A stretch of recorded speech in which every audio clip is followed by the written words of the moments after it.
চাঙ্গা উত্তরবঙ্গের চা শিল্প, নিলামের রেকর্ড চা কেনাবেচা।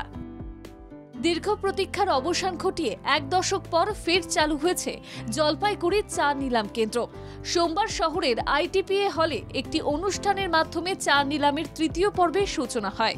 বহুদিন ধরে বন্ধ থাকার পর এই কেন্দ্র পুনরায় চালু হওয়ায় চা চাষি, শ্রমিক, কারখানা ও ব্যবসায়ী মহলে ফিরেছে আশার আলো।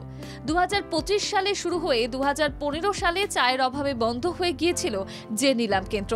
বর্তমানে রাজ্য সরকার সেই চায়ের উৎপাদন ও বিকাশে বাড়তি গুরুত্ব দেওয়ায় চা শিল্প চাঙ্গা হচ্ছে।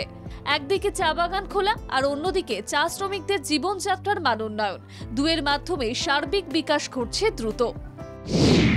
প্রত্যাশার থেকেও বেশি চা বিক্রি হলো চা নিলাম কেন্দ্রে। প্রথম দিনেই বিক্রি হয় 45,000 কেজির বেশি চা।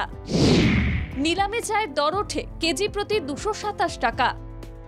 দীর্ঘ এক দশক পর সোমবার ফের খোলে জলপাইগুড়ি চা নিলাম কেন্দ্রের দরজা। শুরু হয় চা নিলাম। প্রথম দিনেই বাজিমাত হয়।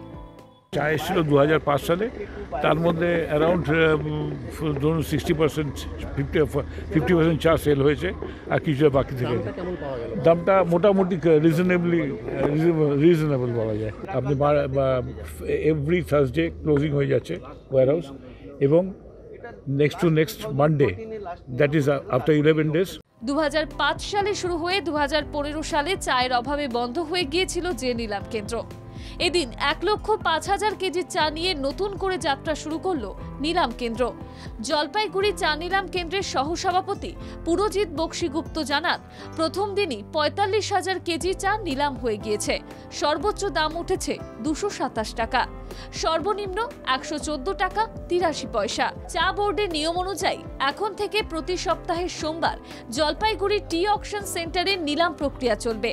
চা শিল্পের সঙ্গে যুক্ত মহলের ধারণা, এই নিলাম কেন্দ্রে পূর্ণাঙ্গভাবে চালু হওয়া উত্তরবঙ্গের চা শিল্পের ক্ষেত্রে একটি বড় মাইল ফলক। কারণ এই অঞ্চলের চা উৎপাদকদের শিলিগুড়ি বা অন্যত্র গিয়ে নিলামে অংশ নিতে হতো, তাতে সময় ও খরচ দুই বাড়ত। এখন স্থানীয় পর্যায়ে নিলামের সুযোগ থাকায় উৎপাদকদের যেমন সুবিধা হবে, তেমনি ক্রেতারাও উপকৃত হবেন। ব্যুরো রিপোর্ট, বাংলা জাগো।